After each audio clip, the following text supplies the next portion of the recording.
And we head into the ultimate question of this examination, worth 18 marks, so almost a quarter of your time.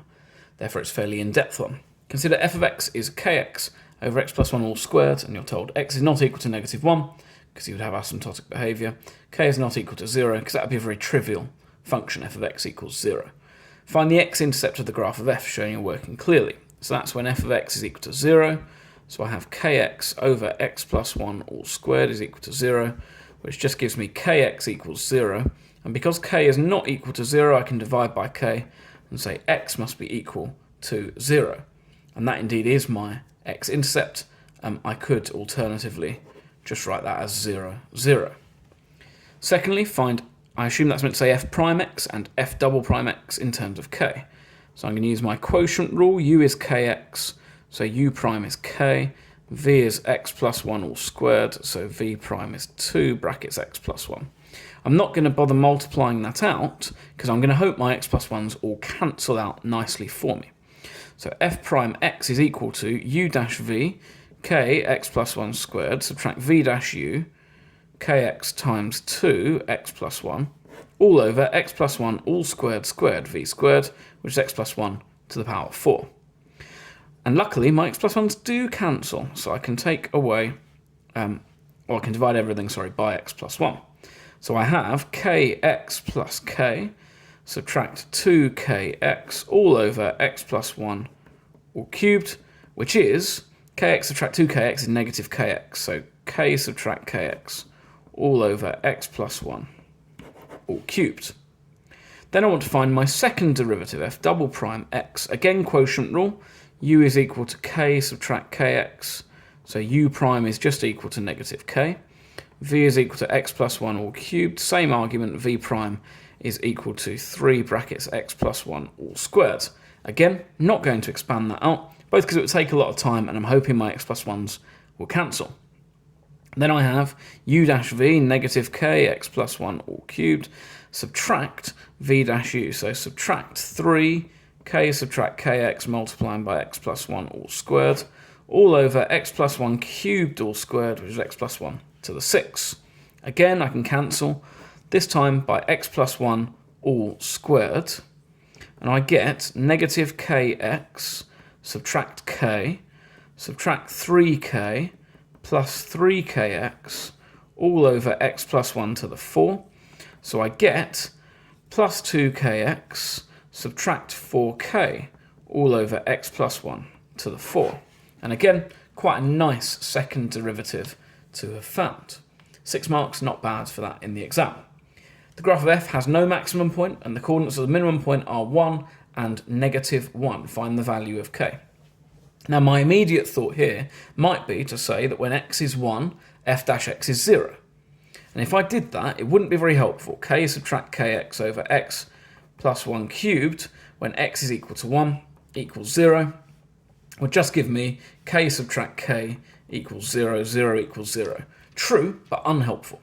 It does give me a bit of confidence in f prime x, but that's it. Instead, I look at the fact they've told me x and y, so I know that when x is equal to 1, f of x must also be equal to negative 1. So, negative 1 is equal to, I'm just subbing into the top equation there, k times x is just k in this case, x plus 1, that's 2, all squared is 4, and so k is equal to negative 4. Now I can bring in and go to part D.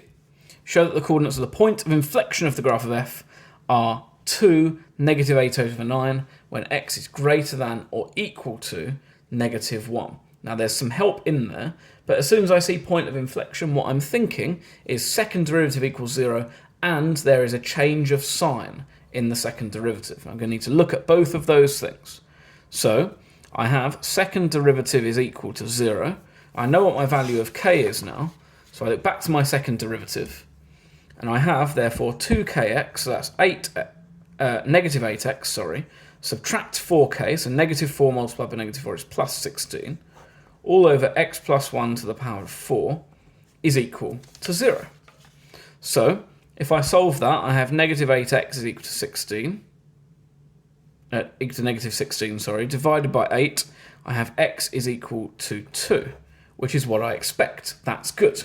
I'll find my y coordinate by evaluating f of 2. And we are in a calculator paper, so I can just check that really easily.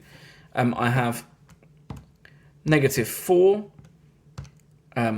multiplying my 2 over 2 plus 1, 3 all squared. So it's negative 8 over 9.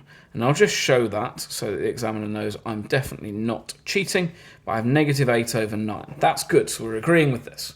We've not shown that it's point of inflection yet. I need to show that as well as f double prime x equaling 0, there is a sign change when x is equal to 2. So let's consider a point where x is 2.1. So that's going to be negative of a value above 16 plus 16. So I'm going to have negative on my numerator and positive on my denominator. So above, just above x is 2, I have a positive second derivative, second derivative. When x is 1.9, negative 8 times 1.9 is a bit less than negative 16. So I have a positive numerator, a positive denominator. So there is a sign change. And therefore I have a point of inflection at x is 2, y is negative 8 over 9, which is what they asked me to show. Part E, sketch the graph of f for x is greater than or equal to negative 1. Now, loads of things we can do here. You do have a GDC. I'm labelling my axes. So we can, and indeed will, check this on a GDC at the end.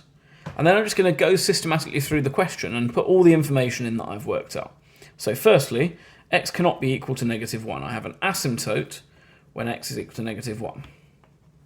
And because I've only been asked to sketch for x above that, I can not even need to think about anything to the left of that asymptote. I keep going down. My x-intercept occurs when x is 0, so I know I'm going through the origin. I found my derivatives. That doesn't actually help me sketch this graph, but I did find there is a minimum point at 1, negative 1. 1, negative 1.